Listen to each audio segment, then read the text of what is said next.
1 state of matter, question number 1 2 3 4 5 6 5. If V1 ml of gas at 37 degrees Celsius, okay, V1 volume दिया हुआ है V1 ml of a gas, इतना ml gas है at 37 degree Celsius and उन्होंने दिया हुआ है P1 that is called as 1.2 atm contains Na molecules, तो molecules जो रहेंगे वो कितने रहेंगे Na. Then V2 ml of gas, V2 ml of gas at same temperature, तो temperature जो रहेगा वो कितना रहेगा 37 degree Celsius contains N2 molecules, तो यहाँ पे molecules जो रहेंगे वो कितने रहेंगे N2. टेम्परेचर सेम बोला है और प्रेशर को भी सेम बोला है, तो P2 जो रहेगा वो भी कितना रहेगा दिस वन. अब नॉर्मली हमारे पास जो इक्वेशन होता है वो कौन सा होता है PV इक्वल्स टू nRT, उसी को लिखते हैं. ओके, n का मतलब नंबर ऑफ मोल्स चेंज होंगे तो मॉलिक्यूल्स चेंज होंगे. क्या चेंज नहीं हो रहा है? प्रेशर, इसको निकाल सकते हैं. वॉल्यूम चेंज हो रहा है, पहले कितना था V1, अभी कितना है V2, चेंज हो रहा है. मॉलिक्यूल्स पहले कितने थे N1, अभी कितने हैं N2. R कांस्टेंट है, चेंज नहीं होगा. टेम्परेचर कैसा है कांस्टेंट है, चेंज नहीं हो रहा है. तो total they're having 5 terms, out of 5 terms 3 terms are constant and 2 terms are change. For initial condition, volume will be V1 and final condition volume will be V2. Initially, number of molecules will be N1 and number of molecules will be N2. Okay? ठीक है? तो यहाँ पे जो relation बनेगा that is V1 upon V2 equals to N1 upon N2. Okay? Rishabh, ठीक है? Question number 5. Question number 6. Question 7, Question 8, Question 9, Question 10, Question 11, 12, 13, 14, 15. Page 1 clear? एक बार देख लो. 1 to 15 clear? 16,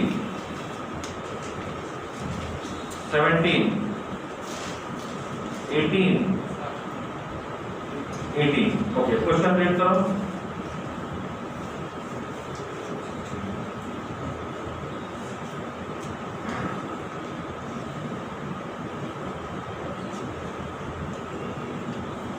ठीक है, चलो. Here having a container. In this container there are 2 types of gas. One is called as gas A and second is called as gas B. And the total pressure is capital P. Total pressure is capital P. या तो total pressure को हम लोग P total ही लिख देते हैं. तो now total pressure is due to which gas? Due to A, due to B or due to both? Okay. Now here number of moles of A are Na and number of moles of B is Nb. So how many moles of A are present? Na. And how many moles of B are present? Nb. हो गया. और इन दोनों के moles यहाँ पे present है और इन दोनों के वजह से प्रेशर है. अभी हमको निकालना है पार्शियल प्रेशर ऑफ A. तो फॉर्मूला क्या था? पार्शियल प्रेशर का फॉर्मूला क्या था? Partial pressure of A equals to XA into P total. Which law? Dalton's law of partial pressure. हो गया. So what is PA? A is the partial pressure due to A. XA is the mole fraction of A and P total is the total pressure. What about PV? That will be XP into P total. हो गया. तो normally formula क्या है, partial pressure is equals to mole fraction into P2। हो गया। अब उन्होंने question में कौन सा रेशियो पूछा है, question number 18, which ratio they are asking, the ratio of partial pressure of a gas to the total pressure। तो partial pressure upon pressure total equals to क्या आएगा, x। x क्या है, मोल फ्रैक्शन। सही है। Now read the question।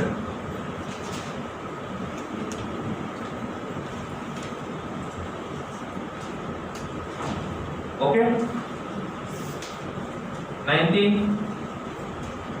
20, 21, 21। Okay,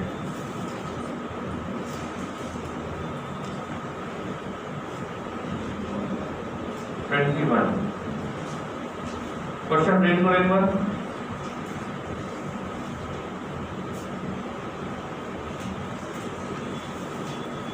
ठीक है। अब मैं लिखता हूं rate of A upon rate of B equals to क्या रहेगा, root of molecular mass of B upon molecular mass of A. Okay.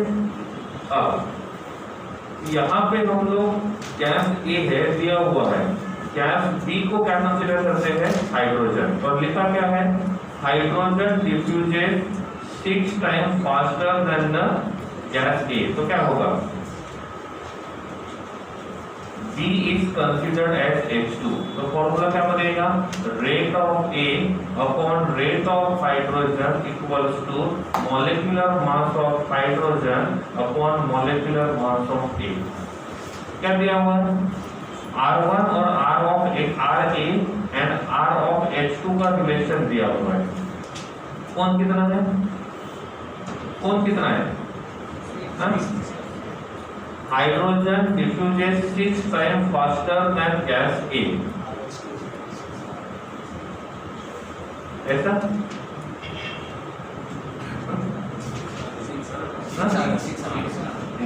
ये आएगा ऐसे,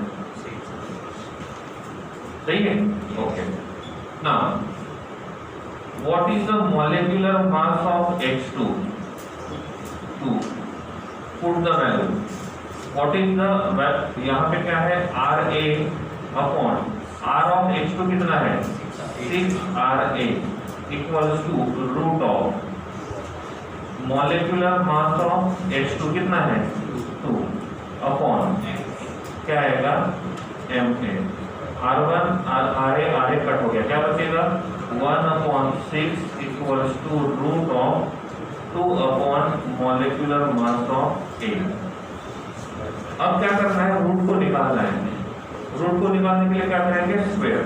सो this is converted into 1/36 equals to 2 upon molecular mass of A। अब ये molecular mass यहाँ आएगा, ये इधर चले जाएगा, तो क्या बनेगा, molecular mass of A equals to 2 into 36। Option में है, ठीक है ना, देखो एक बार।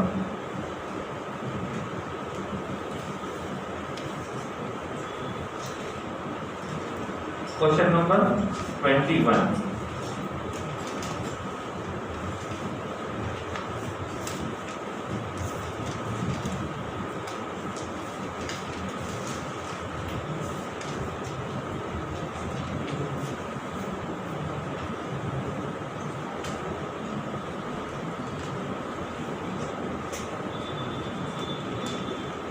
Question number 22, 23, 22। Okay, read the question first।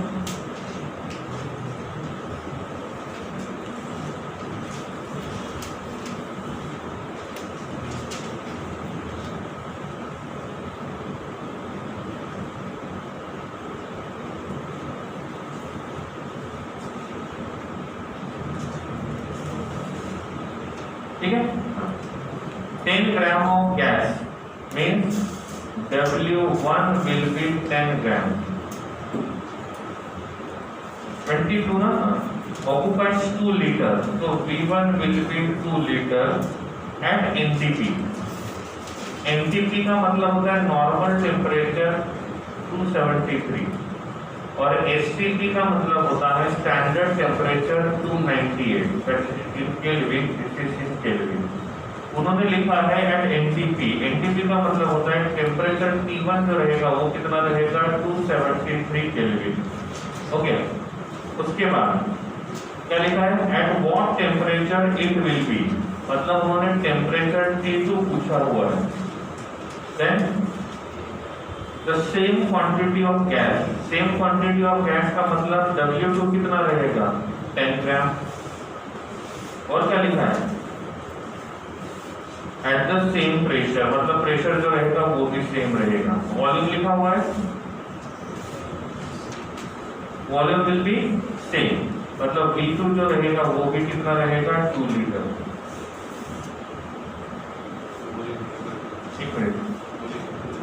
10 gram of occupies 2 liter at NTP. What temperature will be volume of the same quantity of gas become double? Okay, तो volume double हो जाएगा तो कितना बन जाएगा 4 लीटर। तो ये कांस्टेंट है। इफ मास कांस्टेंट रहेगा तो नंबर ऑफ मोल्स जो रहेंगे ये कांस्टेंट रहेंगे। चेंज क्या हो रहा है, वॉल्यूम चेंज हो रहा है, और वॉल्यूम चेंज होगा तो टेम्परेचर चेंज होगा। इक्वेशन क्या है, PV equals to nRT। Initial condition pressure क्या है P1, इनिशियल कंडीशन वॉल्यूम क्या रहेगा V1 इक्वल्स टू ये रहेगा N1 R1 और T1। रही बात R इज ए कांस्टेंट तो उसके लिए 1 और 2 नहीं लगाएंगे। दूसरी बात नंबर ऑफ मोल्स कांस्टेंट है तो मोल्स को भी 1 नहीं लगाएंगे। और क्या कांस्टेंट है, वेट कांस्टेंट है, वेट कांस्टेंट रहेगा तो मोल्स कांस्टेंट रहेगा, और प्रेशर कांस्टेंट है, ये हो गया।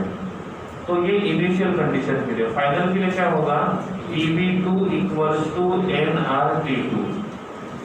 अब क्या करेंगे, equation 1 divided by equation 2, what will be V1 upon V2 equals to T1 upon T2। V1 is given how much 2 litre, V2 कितना है 4 लीटर, T1 कितना दिया था 273, तो उन्होंने पूछा है T2 कितना रहेगा। क्या रहेगा T2 equals to 273 into 4 divided by 2। कर लो कैलकुलेशन। मैंने बोला जिसको डाउट नहीं है आप अपना काम कर सकते हो दूसरा।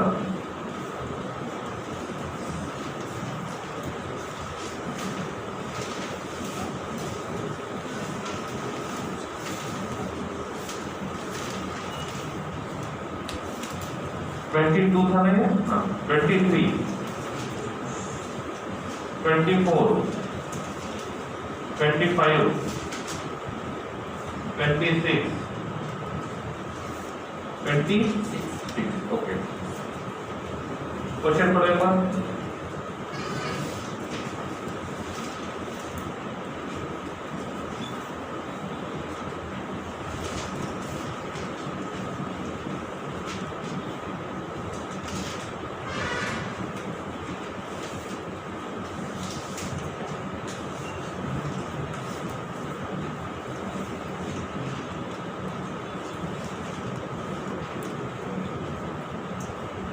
ओके, यहाँ पे गैस A है, यहाँ पे गैस B है। गैस A का प्रेशर जो है that is called as PA, वो कितना है 600 टॉन।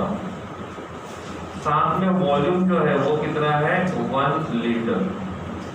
ओके, बी के बारे में क्या दिया है, उसका प्रेशर जो रहेगा प्रेशर ड्यू टू बी वो कितना है 800 टॉन, और BC जो रहेगा मतलब उसका वॉल्यूम जो रहेगा वो कितना दिया है 0.5 लीटर। ओके, उन्होंने क्या बोला है इन दोनों को 2 लीटर के फ्लास्क में ऐड किया है, तो इस गैस को भी यहाँ ऐड किया है, इस गैस को भी यहाँ ऐड किया है। Now, what is the pressure of A? कितना है प्रेशर ड्यू टू A कितना है 600 टॉन। अब ये जो प्रेशर है वो किस वॉल्यूम पे है 1 लीटर पे, यहाँ पे जो वॉल्यूम है वो कितना है 2 लीटर। तो यहाँ से यहाँ पे गए तो वॉल्यूम चेंज हो रहा है और वॉल्यूम चेंज होगा तो प्रेशर चेंज होगा। प्रेशर और वॉल्यूम का रिलेशन क्या है, डायरेक्टली इनवर्सली। तो यहाँ पर रहेगा P1 upon P2 equals to V2 upon V1। सही है।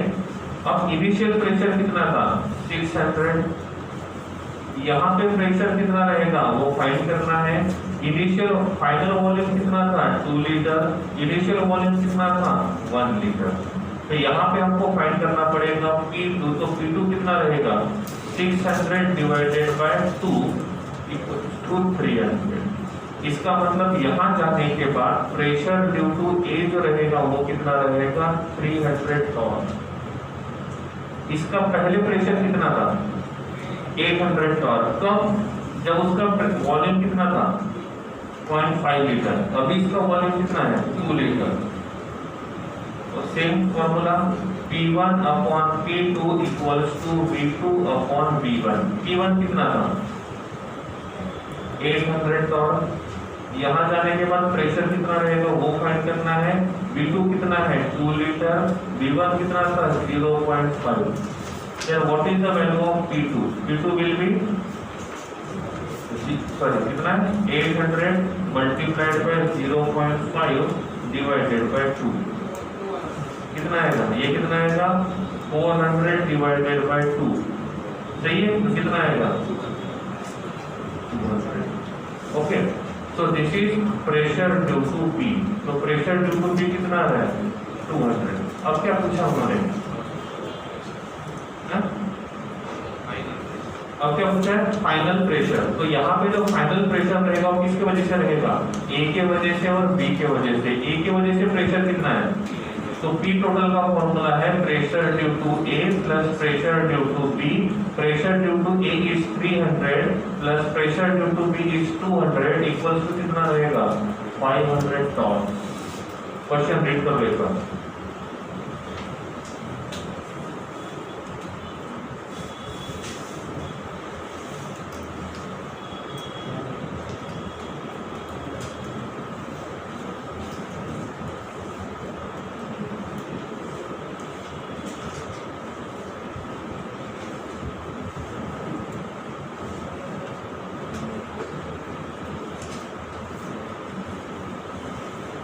क्वेश्चन नंबर 27 टेक्स्ट में है फॉर्मूला, देख लेंगे directly. 28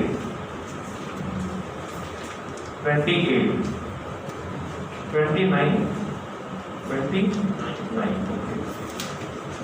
the temperature of certain mass of a gas. Mass clear दिया नहीं है तो मास को लेते हैं कांस्टेंट, मास को लेंगे कांस्टेंट तो number of moles will be constant. Question number 29। Okay, if temperature increases from, तो हम T1 को लेते हैं 50 डिग्री सेल्सियस, केल्विन में कन्वर्ट करेंगे कितना होगा 273 प्लस 50 कितना आएगा 233 kelvin, 333 kelvin. Okay, T2 is T1 और T2 में कितना डिफरेंस है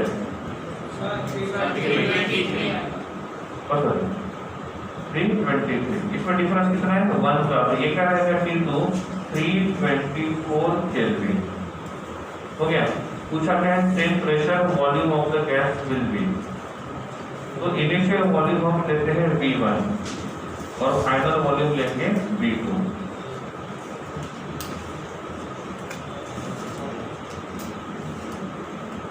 V1 की जगह मैं V यूज करता हूँ, ये हमको फाइंड करना है। तो temperature and volume directly inversely, directly V1 upon V2 equals to T1 upon T2। Value put करते हैं। V1 कितना है V, ये कितना है V2 इक्वल्स टू T1 कितना है 323 और ये कितना है 324। ठीक है। V2 ढूंढना है तो V2 क्या रहेगा V2 इक्वल्स टू क्या क्या ये इस साइड में 324 into V upon 323। Okay, volume constant तो नहीं रहेगा, वॉल्यूम इंक्रीज होगा।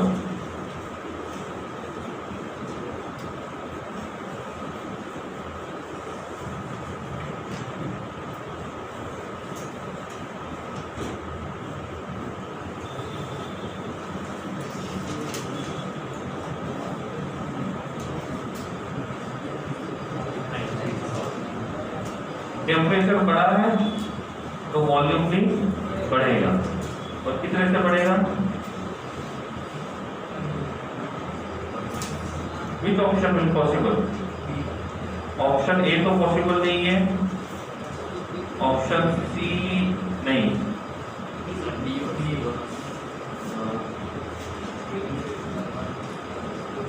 इंक्रीज बाय 1/273, इसको लिख सकते हैं 1/323 into 324/2.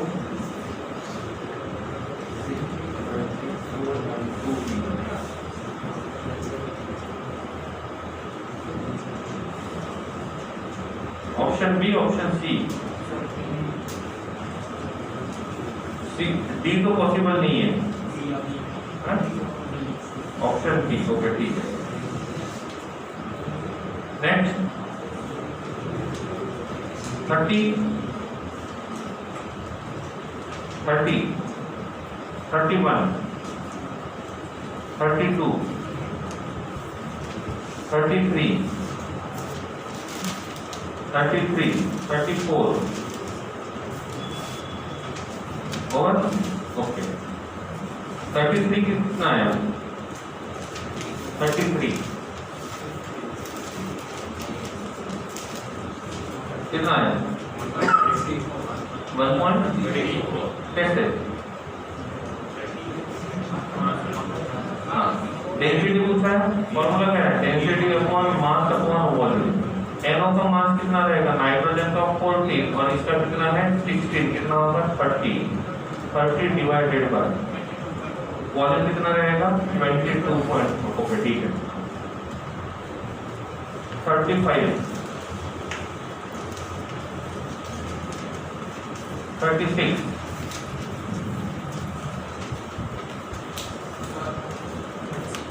36, ओके, पढ़ लो एक बार।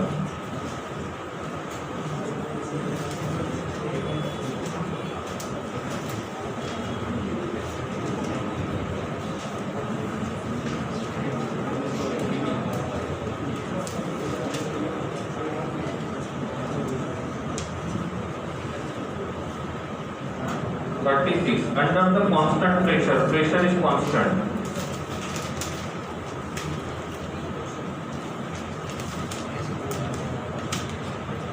A certain gas at 0 degree Celsius is cooled until its volume was reduced to 1/2. Okay, तो इनिशियल वॉल्यूम हम लेते हैं 1 लीटर, तो फाइनल वॉल्यूम जो रहेगा वो रहेगा 0.5 litre. Okay, initial temperature T1 was 0 degree Celsius, मतलब 273 केल्विन। तो उन्होंने पूछा है T2 कितना रहेगा। सेम एक क्वेश्चन है। Question number 36, under the constant pressure at a certain gas at 0 degree Celsius was cooled until its volume was reduced to 1/2, मतलब इनिशियल वॉल्यूम 1 रहेगा तो उसका 1/2 मतलब कितना होगा? 0.5। इनिशियल टेम्परेचर पर 0 degree Celsius that is 273 kelvin, तो मैंने पूछा है फाइनल टेम्परेचर कितना रहेगा। Volume and temperature are directly proportional, so that is V1 upon V2 equals to T1 upon T2. now V1 is 1, this is 0.5, T1 is 273 and T2 is calculator time, क्या रहेगा? T2 equals to 273 into 0.5 कितना आएगा? 1.5। Answer kelvin में।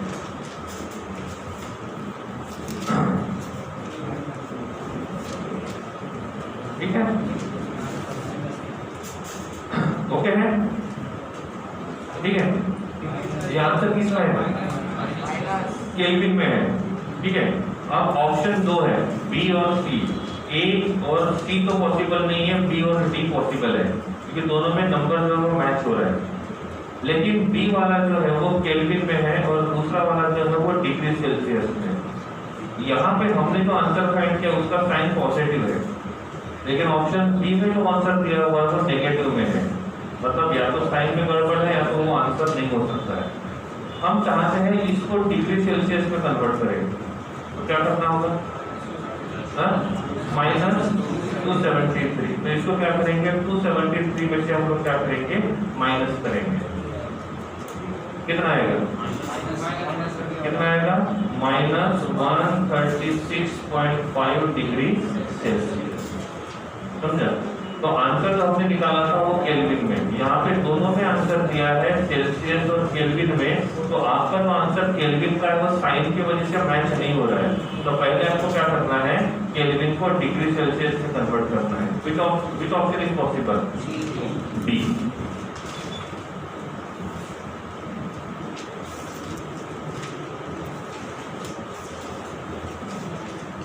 Thirty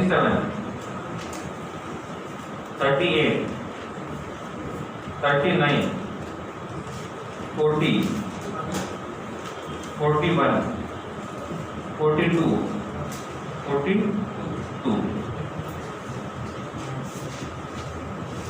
At what temperature in Celsius scale volume of a certain mass of a gas at 25 will be doubled by keeping the pressure constant? Okay. At what temperature?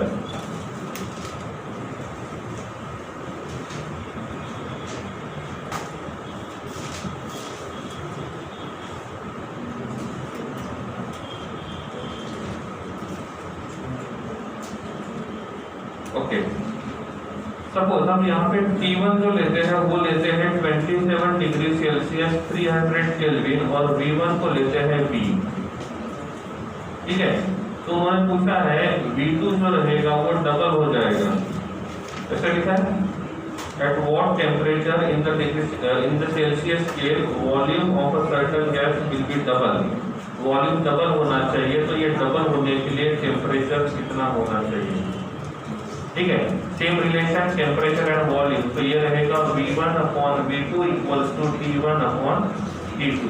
V1 कितना है? V, ये कितना है? 2V। T1 कितना है? 300 और ये कितना है? T2। V और V कट हो गया, तो T2 क्या रहेगा? T2 जो रहेगा वो रहेगा 150 केल्विन। क्वेश्चन आंसर किसमें पूछा है?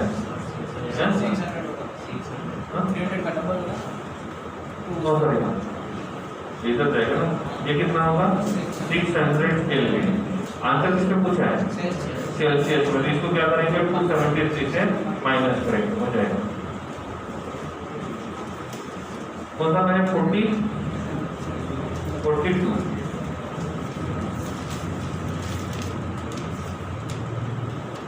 43, छोड़ दो उसको, 44, 45, 46, 47, 48, 48। क्वेश्चन पढ़ेगा 48।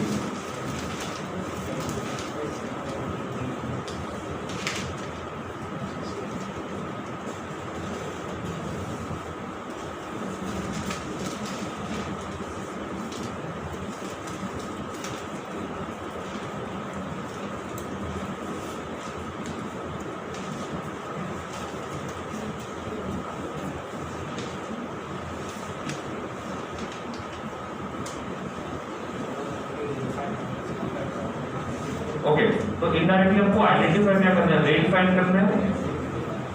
रेट फाइंड करना है ना, रेट ऑफ डिफ्यूजन, ठीक है। तो दोनों का रेट ऑफ डिफ्यूजन सेम होना चाहिए, डिफरेंट होना चाहिए? सेम होना चाहिए। तो R1 upon R2 equals to root of M2 upon M1। तो इनडायरेक्टली यहाँ पे आपको यही देखना है कि उनका मॉलिक्यूलर मास जो रहेगा वो किस प्रकार से रहेगा। ओके, इन दोनों का रेट सेम मानते हैं, ये टाइम वाला है। ओके, इसके लिए कौन सा फॉर्मूला यूज करेंगे? रेट का टाइम वाला फॉर्मूला क्या है? एक मिनट, रेट का टाइम वाला फॉर्मूला क्या है?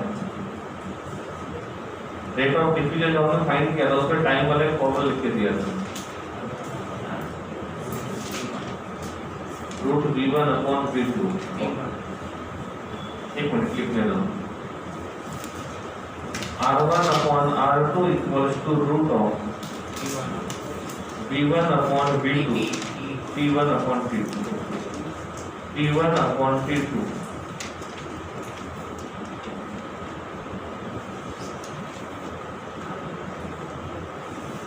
इधर बोलो, what is the relation between rate and time? into T1 into P1 वही फॉर्मूला ये वाला उसमें T1 into P1 upon root of T1 into P1 upon T2 upon T2 into P2 into P2। Okay, ठीक है। अब इस question की बात करते हैं, तो इस क्वेश्चन में जो लिखा हुआ है वो टाइम और वॉल्यूम वाला रिलेशन यूज किया है। तो हमको रेट का ऐसा फॉर्मूला ढूंढना है जिसमें टाइम और वॉल्यूम दोनों आए। ऐसा भी फॉर्मूला कौन सा? R1 upon R2 equals to V1 upon V2 into T2 upon T1। सही है? देखो वो आगे निकाल के ग्राम्स लॉ ऑफ डिफ्यूजन में देखो, इसको मैंने दो कंडीशन में लिख के दिया था। एक कंडीशन वो जिसमें वॉल्यूम कांस्टेंट रहेगा और एक कंडीशन वो जिसमें टाइम कांस्टेंट रहेगा। यहाँ पे ये T जो है ये टाइम के लिए आता है और V जो रहेगा वो किसके लिए आएगा? वॉल्यूम के लिए। इसमें वैल्यू पुट करो, आंसर मिल जाएगा। बैठो,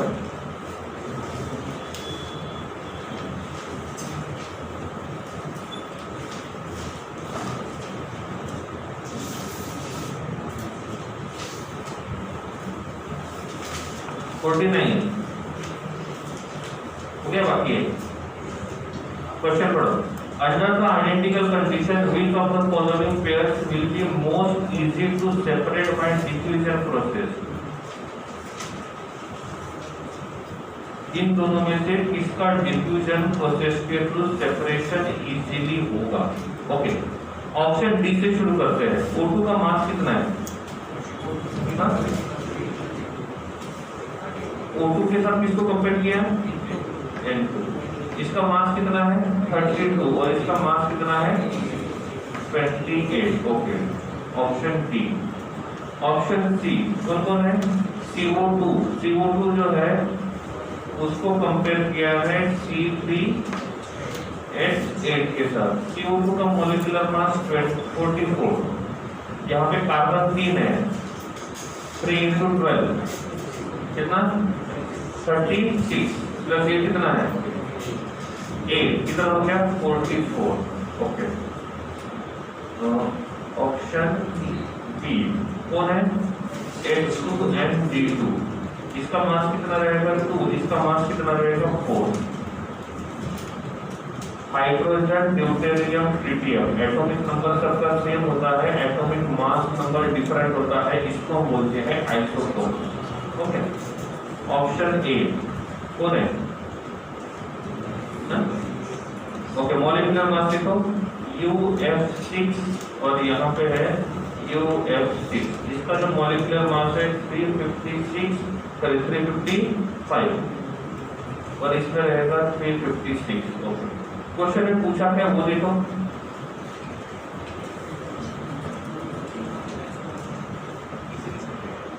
अब दो गैस को सेपरेट करना है।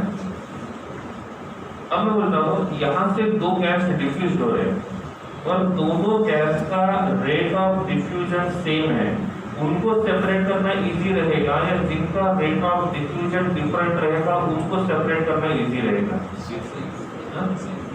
ओके, जिनका रेट ऑफ डिफ्यूजन सेम रहेगा अब ऐसा हो सकता है यहाँ से दो लोग दौड़ना शुरू करेंगे और दोनों को हमको सेपरेट करना है। पहली कंडीशन, दोनों में से दोनों का स्पीड अलग अलग है, रेट अलग अलग है, एक फास्ट जा रहा है दूसरा स्लो जा रहा है। तो जैसे उनके बीच का गैप बढ़ेगा तो बीच में पार्टीशन डाल देंगे, तो क्या होगा, सेपरेट हो गए। इन केस दोनों का स्पीड सेम रहेगा तो क्या हम उनको सेपरेट कर पाएंगे? नहीं समझा? देखो यहाँ से दो लोग particle A and particle B दोनों डिफ्यूज होंगे और ये इस साइड में जा रहे हैं, हमको इन दोनों को सेपरेट करना है। अभी मानता हूं कि ए का रेट ऑफ डिफ्यूजन ज्यादा है और बी का रेट ऑफ डिफ्यूजन कम है, तो क्या होगा, इवन टाइम में ए यहाँ तक पहुंच गया और बी यहाँ तक पहुंच गया, हमने बीच में सीधा पार्टीशन डाल दिया, क्या होगा, ए सेपरेट हो जाएगा और बी भी सेपरेट हो जाएगा। इन केस दोनों का स्पीड सेम है तो सेपरेट करना कैसा रहेगा, डिफिकल्ट रहेगा। आप बोलोगे सर ऐसे करेंगे, लेकिन ऐसा नहीं है, ये दोनों पार्टिकल यहाँ से निकले हैं। जब दोनों का स्पीड सेम रहेगा मतलब रेट ऑफ डिफ्यूजन सेम रहेगा तो दोनों हमेशा आसपास ही रहेंगे, और दोनों जब हमेशा आसपास रहेंगे तो उन दोनों को सेपरेट करना डिफिकल्ट रहेगा। तो हमारे लिए उस गैस को सेपरेट करना इजी रहेगा जिसका रेट ऑफ डिफ्यूजन सिमिलर है, या उन गैसेस को सेपरेट करना इजी रहेगा जिनका रेट ऑफ डिफ्यूजन डिफरेंट रहेगा, रेट ऑफ डिफ्यूजन डिफरेंट रहेगा। ओके, और according to law R1 upon R2 equals to root of M2 upon M1। तो रेट जो रहेगा वो किसके ऊपर डिपेंड रहेगा, मॉलिक्यूलर मास। अब मैंने बोला इफ दोनों का मॉलिक्यूलर मास सिमिलर है तो सेम है, मानते हैं दोनों का मॉलिक्यूलर मास सेम है तो दोनों का रेट भी, और दोनों का रेट सेम होगा तो उनको सेपरेट करना इजी होगा, डिफिकल्ट होगा। अब दोनों का रेट सेम है ना तो दोनों सेम स्पीड से जा रहे हैं, और दोनों सेम स्पीड से जाएंगे तो जहाँ पहला जाएगा वहीं पे दूसरा रहेगा, तो दोनों को सेपरेट करना मुश्किल हो जाएगा। जितना उन दोनों के बीच में गैप ज्यादा रहेगा उतना उनको सेपरेट करना इजी रहेगा। तो rate of diffusion is depends upon the molecular मास। पहला कंडीशन ये था कि दोनों का मॉलिक्यूलर मास सेम है, दूसरा दोनों का मॉलिक्यूलर मास सिमिलर है, तो रेट जो रहेगा वो भी कैसा रहेगा, सिमिलर। अब मैंने बोला इसका मॉलिक्यूलर मास बहुत ज्यादा है और दूसरे का मॉलिक्यूलर मास बहुत कम है, मतलब इसका मॉलिक्यूलर मास 2 है और इसका मॉलिक्यूलर मास 3 है, तो दोनों का मॉलिक्यूलर मास सेम है, डिफरेंट है, तो रेट जो रहेगा वो भी कैसा रहेगा, डिफरेंट। 1 का मॉलिक्यूलर मास कम है और 2 का मॉलिक्यूलर मास ज्यादा है, तो 1 का रेट ऑफ डिफ्यूजन कम होगा और 2 का रेट ऑफ डिफ्यूजन ज्यादा होगा, ठीक है। अब मैंने बोला ऐसा है, पहली कंडीशन थी 2 और 3, दूसरी कंडीशन है 2 और 4। इसमें क्या है, मॉलिक्यूलर मास जो रहेगा वो एग्जैक्टली डबल है, तो जितना मॉलिक्यूलर मास 1 का है उसका डबल मॉलिक्यूलर मास किसका है, 2 का। तो कंडीशन 1 और कंडीशन 2 इन दोनों के, कंडीशन ए और कंडीशन बी, इनमें से किस में चेंज इन मॉलिक्यूलर मास ज्यादा है, बी में, और इसमें चेंज इन मॉलिक्यूलर मास ज्यादा रहेगा तो इसमें change in rate of diffusion भी ज्यादा रहेगा, और change in rate of diffusion ज्यादा रहेगा तो उनका सेपरेशन जो रहेगा वो इजी होगा, ठीक है। अब इसमें मॉलिक्यूलर मास का डिफरेंस कितना है, क्या इसका डबल है, क्या इसका हाफ है। यहाँ पे देखो जितना मॉलिक्यूलर मास H2 का है उसका डबल किसका है, तो हम यहाँ पे बोल सकते हैं मॉलिक्यूलर मास सीधा डबल हो गया, और जब मॉलिक्यूलर मास सीधा डबल हो जाएगा तो इसके वजह से होने वाला चेंज जो रहेगा वो भी कैसा होगा, ज्यादा। हमको यहाँ पे डिफरेंस नहीं देखना है, हमको यहाँ पे देखना है एक का मास और दूसरे के मास में रिलेशन क्या है। यहाँ पे हम देखेंगे तो H2 का मास और D2 का मास, तो D2 का मास जो है वो H2 को डबल है, और इसीलिए इसमें रेट ऑफ डिफ्यूजन जो रहेगा उसका डिफरेंस ज्यादा रहेगा, और जिसमें रेट ऑफ डिफ्यूजन का डिफरेंस ज्यादा रहेगा उसका सेपरेशन इजी रहेगा। राइट होने वन लाइन लिखो, if If rate of diffusion of gas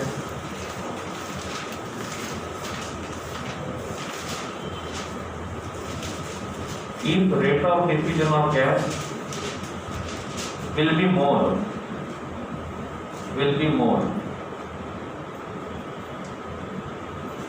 then separation will be easy.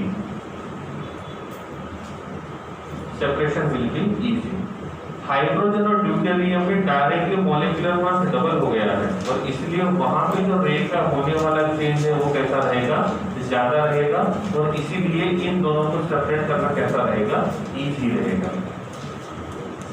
Question number 49। Question number 50। Question number 51। Question number 52।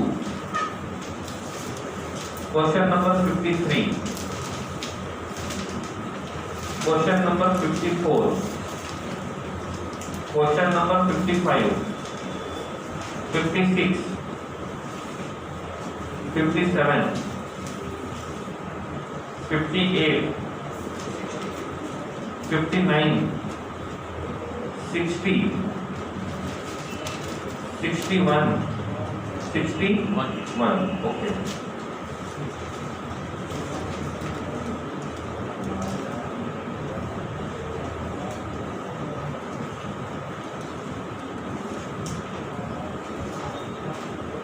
Okay, उन्होंने पूछा है टेम्परेचर बढ़ाने के वजह से प्रेशर क्यों बढ़ता है, क्यों? टेम्परेचर बढ़ाएंगे तो पार्टिकल का रैंडमनेस बढ़ेगा, पार्टिकल का रैंडमनेस बढ़ेगा, पार्टिकल का मॉलिक्यूलर स्पीड बढ़ेगा, पार्टिकल का मॉलिक्यूलर स्पीड बढ़ेगा, नंबर ऑफ कोलिजन बढ़ेंगे, नंबर ऑफ कोलिजन बढ़ेंगे तो प्रेशर बढ़ेगा। ठीक है, तो क्वेश्चन में पूछा है टेम्परेचर बढ़ाने के बाद प्रेशर में चेंज क्यों होता है, प्रेशर क्यों बढ़ता है। 62, 63, 63। ओके, क्वेश्चन पढ़ो।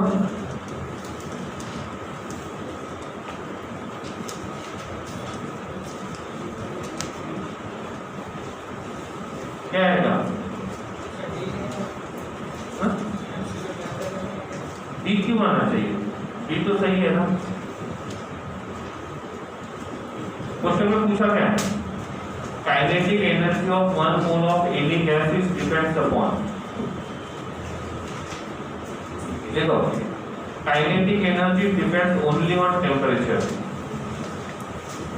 Kinetic energy depends only on temperature. Option B नहीं आएगा, ऑप्शन कौन सा आएगा, ऑप्शन डी आएगा।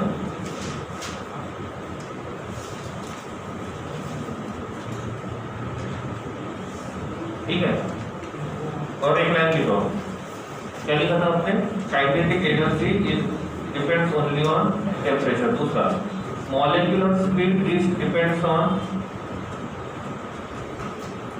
Nature of gas, molecular speed is depends on nature of gas। इसका क्वेश्चन दिया था शायद,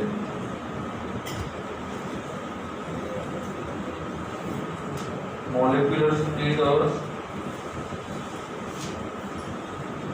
ओके। क्वेश्चन नंबर 88, अभी जो लाइन लिख के दिया था उसके ऊपर भी है, पढ़ो।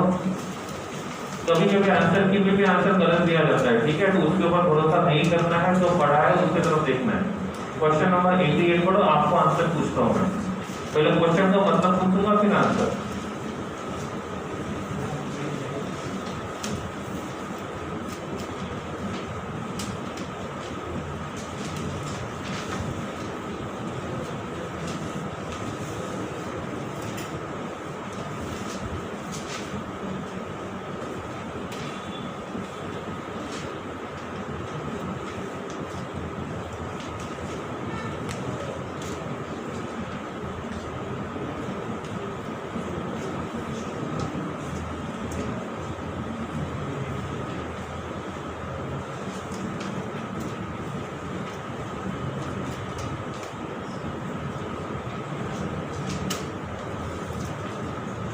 देन क्या आएगा ए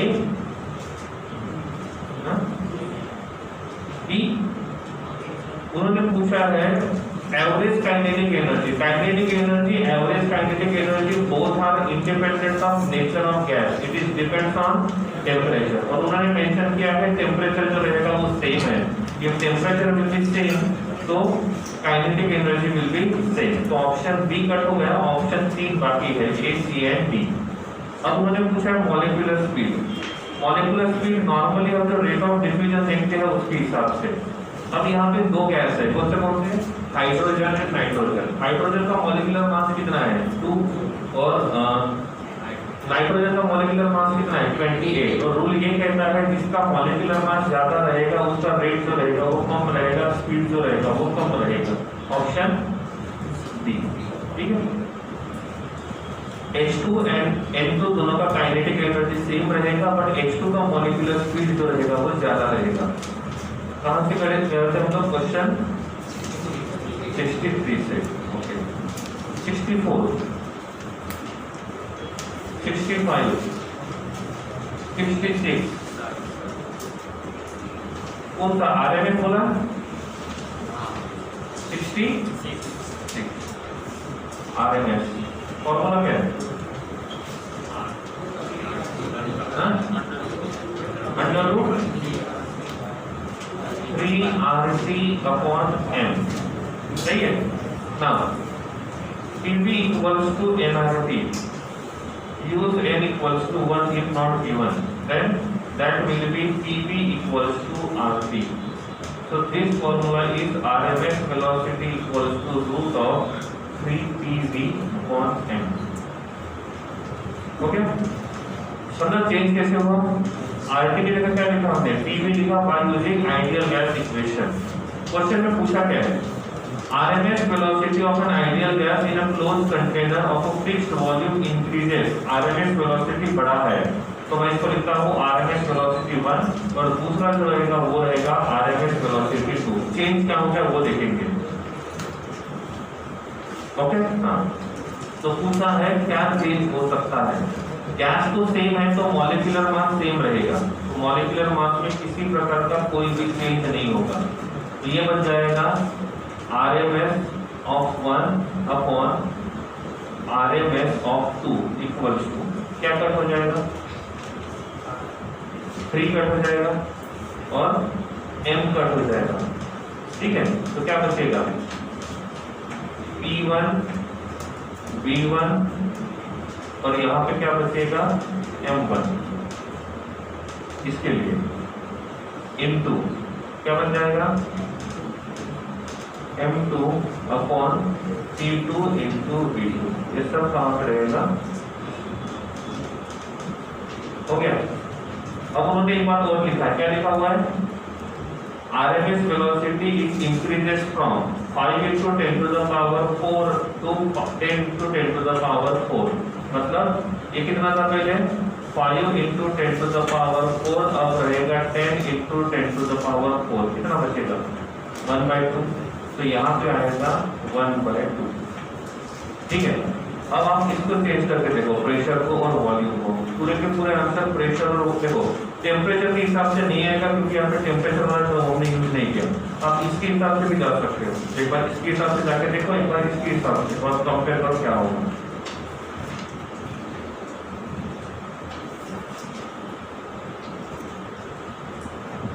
इसके हिसाब से क्या होगा 1/2 इक्वल्स टू रूट ऑफ क्या आएगा RT1 अपॉन M1, R कटी हो जाएगा ना R और R, यहाँ पे क्या बचेगा M2 और T2, ओके।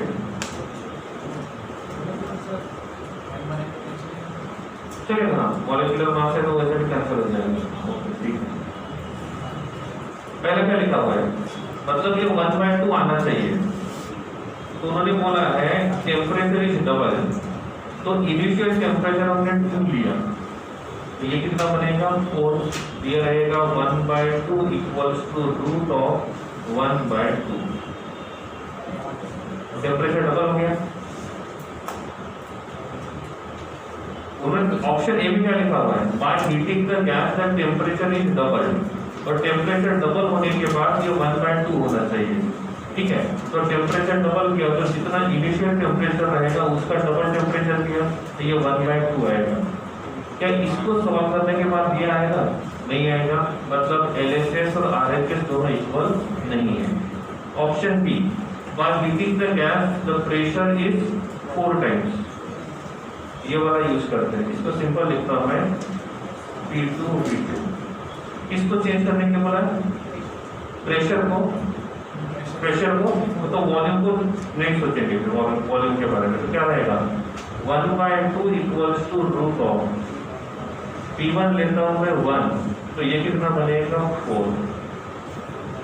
ओके, अब ये रूट ऑफ 1/4 है, ये रहेगा 1/2 equals to 1/2। LHS equals to RHS, इसका मतलब ये पॉसिबल है। क्वेश्चन पढ़ो पहले। क्वेश्चन में लिखा है कि उसका RMS वेलोसिटी इनिशियल दिया हुआ है, फाइनल दिया हुआ है, तो हमको इतना RMS वेलोसिटी उसका लाना है। तो ये कब आएगा वो पूछा है। पहले उन्होंने बोला है टेम्परेचर को डबल करेंगे, फिर उन्होंने बोला है प्रेशर को हम लोग डबल करेंगे, सॉरी प्रेशर को हम लोग 4 टाइम्स करेंगे। इन केस मैं यहाँ पे प्रेशर को 4 टाइम्स करने की जगह मैं वॉल्यूम को 3 टाइम्स करता हूँ, तो क्या आएगा 1/2 equals to root of 1/3 not equals to. In case मैंने प्रेशर को डबल किया और वॉल्यूम को 4 टाइम्स किया, देखो दोनों को प्रेशर को डबल किया, वॉल्यूम को 4 टाइम्स किया, तो 1/2 इक्वल्स टू प्रेशर को डबल किया तो ये बन जाएगा 1/2, वॉल्यूम को 4 टाइम्स किया तो ये बन जाएगा 1/4। ये कितना बनेगा 1/2 equals to root of 1/8। LHS equal to RHS नहीं आएगा, इसका मतलब ये वाली कंडीशन जो रहेगी ये भी पॉसिबल नहीं होगा, ठीक है। तो उन्होंने यही पूछा है, इस वैल्यू को कंपेयर करना है, और ये वैल्यू लाने के लिए या तो प्रेशर वॉल्यूम या तो आप टेम्परेचर में क्या चेंज करोगे, ताकि इन दोनों का जो रेशो दिया है वो रेशो आपका आना चाहिए, ठीक है। ये कौन सा था क्वेश्चन नंबर 66।